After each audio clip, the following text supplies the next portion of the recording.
Обращающая сторона, у вас есть вопросы к представителю Верховного суда? Нет. Нет. А? Вопросов нет. Самат Кыштыбекович, у вас есть вопросы к представителю? Уважаемые коллеги, да, пожалуйста. Маргарита Насурхановна, вот эти вот статистические данные, которые вы привели, очень, ну, сейчас вы еще коррективы внесли, да? А вот до 2017 года, когда по-другому звучала, да, эта статья, у вас есть такая статистика? К сожалению, у меня с собой нету. Ну, вообще она есть, да? Да, конечно. Ну, хотя бы вы приблизительно не знаете, ситуация такая же или лучше была? Ну, честно, поскольку у меня с собой сейчас такой статистики нет, я не могу конкретно ответить, но даже если исходя из той статистики, то она, как бы, скажем, стабильная, имеет такой характер оставления без рассмотрения. Здесь тоже предположение такое было высказано о том, что, может быть, это было вызвано тем, что ранее при подаче иска не требовалась уплата госпошлины, и действительно многие иски могли иметь характер такой необоснованности, да, могут быть применены именно как давление на ответчика, да, чтобы они были более договороспособны или, ну, какие-то имели свои, скажем, предпосылки. И после того, как в 2017 году новый кодекс был принят, и порядок уплаты госпошлины, он теперь изменен, теперь при подаче, то есть теперь истец уже при подаче иска, уже исходя из суммы госпошлины, конечно, обоснованность своего иска, то есть суммы иска, да, то есть он уже несет, ну, скажем, подает более, скажем, осознанно, да, так скажем. И, но это только предположение, но оно, как бы, скажем так, не совсем логично, поскольку в 2017 году-то уже порядок уплаты госпошлины, ну, уже была, скажем, изменена, и в связи с этим она, как бы, не совсем логично получается. Но здесь вот по поводу того, что вторичное, да, слово было исключено, вообще на практике, вот, скажем, вот 2 раза не явился, и сразу оставлять без рассмотрения, но тоже, как бы, скажем, не является категоричным. Потому что действительно случаи могут быть разные. Один раз, может быть, он заболел, может быть, ему больничный продлили, или он никак не выздоравливает, или, допустим, потом другая причина получилась, там, похороны или еще какие-то, да, ну, то есть они могут быть отложены, но, конечно, здесь надо учитывать еще и права ответчика, то есть ответчик тоже может быть, у ответчика может быть складываться такое мнение, что суд идет на поводу истца и откладывает бесконечно в связи с этим.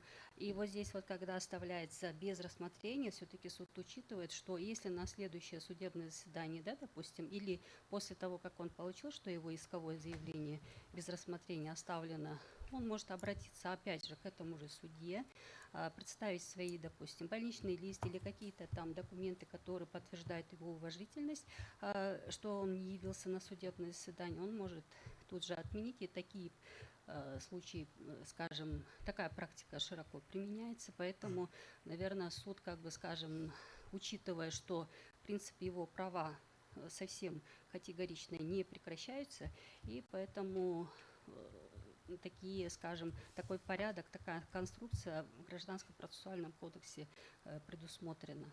А то, что вот на практике, вот как здесь, да, получилось, что полным ходом шел процесс, и, скажем, после 10-го, скажем, процесса оставляют без рассмотрения только из-за того, что один раз человек опоздал, то, конечно, это, ну, к этому я тоже критически отношусь. Здесь надо обратить внимание еще на пункт 5 данной же статьи 222. Там получается стороны, не просившие разбирательства дела в их отсутствии, не явились в суд по вызову, а суд не считает возможным разрешить дело по имеющимся в деле материалам. Ну, то есть, если исходить не только вот из 6-й статьи, то получается, ой, из 6-го пункта, извините, то получается тогда суд мог рассмотреть без участия сторон тогда или без участия истца и принять, скажем, решение по существу. или как. Тогда опять же будут жалобы, да, о том, что вот без нашего участия у нас были еще материалы, то есть мы недостаточно были услышаны. То есть как бы вот такой вопрос, и поэтому, наверное, суд посчитал, что лучше оставить без рассмотрения, и у него будет право подачи, во-первых, и жалобу обжаловать, и потом либо обратиться опять же в тот же суд, чтобы отменили это определение и продолжили рассмотрение дела по существу. Наверное, вот исходя из этого такая практика Еще один сложилась. вопрос, можно, да? Мгм. Да. Маргарита Насрхановна, а вот не считаете ли вы, что вот эта проблема должна быть уже, наверное, и предметом рассмотрения пленума Верховного суда? Потому что она затрагивает такие интересы, скажем, вот ИСОВ там, ну, в неравном положении в какой-то момент они оказываются. Вот по пленуму я хочу отметить, что именно вот этот случай, он отражен в постановлении Пленума Верховного Суда от 28 февраля 2018 года, но здесь по административно-процессуальному кодексу. То есть вот этот момент, он учтен. Но, к сожалению, оказывается, вот именно в части Гражданского процессуального кодекса именно этот пункт, оказывается, не учли. Но ну, это по разным причинам могли не учесть, я не могу сейчас это объяснить, но вообще вот когда я проверяла, вот обнаружила такое. Есть еще вопросы? Спасибо. Нет? Есть вопросы? Да, Можно Игорь было? Джанович. Уважаемая Маргарита Насырхановна, скажите, пожалуйста, вот вы очень опытный человек в этой сфере. Значит, насколько вот эти оспариваемые нормы все-таки содержат элементы коррупциогенности? Вот вы здесь наш уважаемый председатель задавал вопросы насчет императивного характера оспариваемой нормы, да? Но и ответчик, вернее, представитель администрации ответил, что в принципе, по большому счету, здесь по форме, может, есть элементы императивности, но по сути все-таки оставляется на усмотрение суда.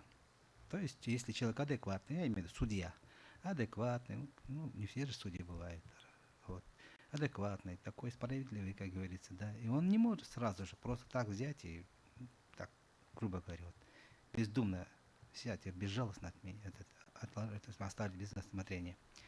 Не срабатывает ли здесь коррупциогенный элемент, понимаете?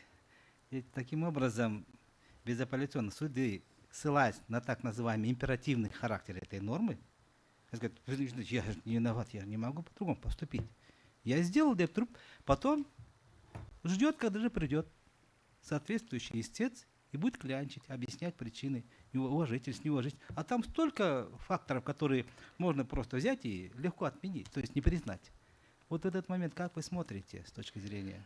Вот вы знаете, вот когда при разбирательстве дела и при разработке процессуального кодекса все-таки совсем исключить дискрецию суда невозможно. В любом случае дискреция суда будет, в любом случае, да, вы это понимаете.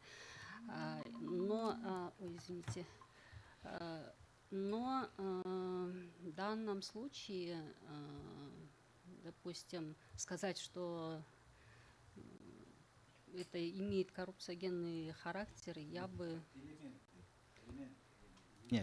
Не характер, элементы коррупциогенности. Ну, если так, вот элементы можно в каждой статье усматривать. В любой статье, хотите сказать? Ну, Нет, если, например, допустим, такая ситуация сложилась. Любой, наверное, никак. А здесь в данном случае как раз таки, мне кажется, определенные как бы пополнения у судей могут быть, мне кажется. Но да? вы знаете, Нет? все-таки... На практике как это происходит? Ну, все-таки все законы, и в том числе и процессуальный кодекс, он пишется для добросовестных судей. И каждый закон пишется для добросовестного гражданина. Спасибо. Да, ваш вопрос. Будь? Да. Нет? Это Маргарита Насырхановна, ну вот, судя по определениям, которые предоставил только что заявитель, да, но это не единичный случай, оказывается, если даже в практике одного судьи. И что там прописывается, что не явился по неизвестным причинам. Теперь, что касается по поводу дискреции. Вы считаете, что эта норма содержит какую-то дискрецию, усмотрение? Именно, Здесь, именно с точки зрения регулятивного характера нормы, как она прописана. Давайте вот исходить именно с правовой точки зрения. ну, Вот есть, зачитайте саму норму, да, вот, Мгм. и дает ли она вообще возможность для дискреции судьи? Вот истец, не просивший разбирательства дела в его отсутствие, не явился в суд по вызову, а ответчик не требует разбирательства дела по существу. Здесь нету там однократно он не явился, да, вторично он Здесь не усмотрение явился. суда предусматривается Три, ну, по изложению. имеется в виду, допустим, судья Вы может, только что сказали, что не исключается дискреция ну, суда. потому что, Первый абзац. Это статьи 222. Мы сейчас ее оцениваем с точки зрения права, эту норму. нет, суд оставляет заявление без рассмотрения, если, да, истец, не просивший разбирательства дела в его отсутствии, не явился в суд по вызову, ответчик не требует разбирательства дела по существу. Если вот буквально, то, получается, один раз не явился, и Здесь не буквально. Здесь мы исходим из, да, Мгм, техники изложения нормы права. мгм. Да? Как она изложена. Да, есть нормы, которые, из которых вытекает дискреция судьи, то есть его право принимать то или иное решение. Да? В данном случае, какого характера эта норма носит, и поскольку вы только что сказали, что дискреция она не исключается, поведение в В решениях том судьи, плане, я вам задаю вопрос. Мгм. Норма, которая оспаривается, которая является предметом нашего рассмотрения, она предполагает ли присутствие судейской дискреции? она носит дискрецию в том плане, что здесь не указано один раз не явился истец, или два раза, или три раза. То есть здесь получается, что если один раз не явился, вот как, скажем, в данном случае, да, допустим, он до этого ходил, и нет, скажем, такого мнения о том, что у истца уже заинтересованность в этом деле уже, ну, как бы, скажем, утрачена, да, то есть уже в исходе этого дела она, скажем, Тогда бы, не наверное, было заинтересована. написано «не являлся», было бы прописано. Не являлся, если вы предполагаете, что какая-то системность должна быть, исходя из того, что...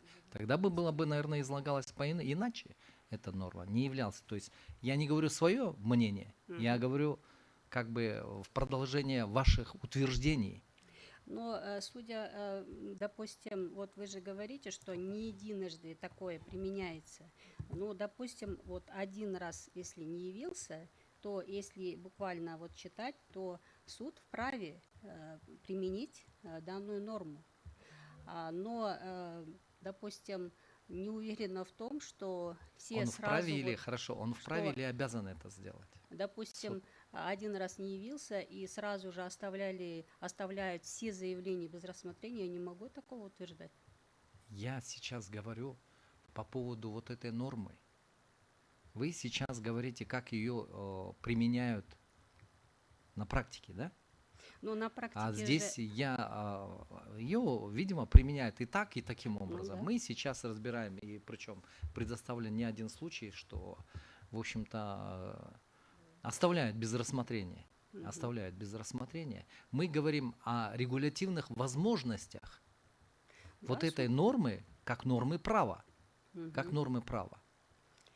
Суд, получается, то есть здесь она может и сразу применить, но может и вторично, или может быть, если она, скажем, посчитает, что можно продолжить рассмотрение дела и отложить, он может отложить. Здесь же нету, суд обязан Вот, такого. не, как раз таки, смотрите, читайте, техника изложения, тогда вы можете, Мгм. суд вправе было бы написано, да, или суд Мгм. может, это вот когда дается возможность для дискреции. Есть специально, скажем, и вот я вам с этой точки зрения задаю вопрос, содержит ли вот эта норма возможность дискреции судьи? Вы говорите то, что на практике происходит, да? Да. Ну, я с учетом Одни судьи практики, да, относятся к отвечаю. этому вот таким образом, другие иначе относятся. Я вам задаю вопрос именно исходя из регулятивных возможностей данной нормы. Но если вот с такой точки зрения, то здесь дискреция суда не присутствует. Вот об этом речь. Да. Спасибо, присаживайтесь.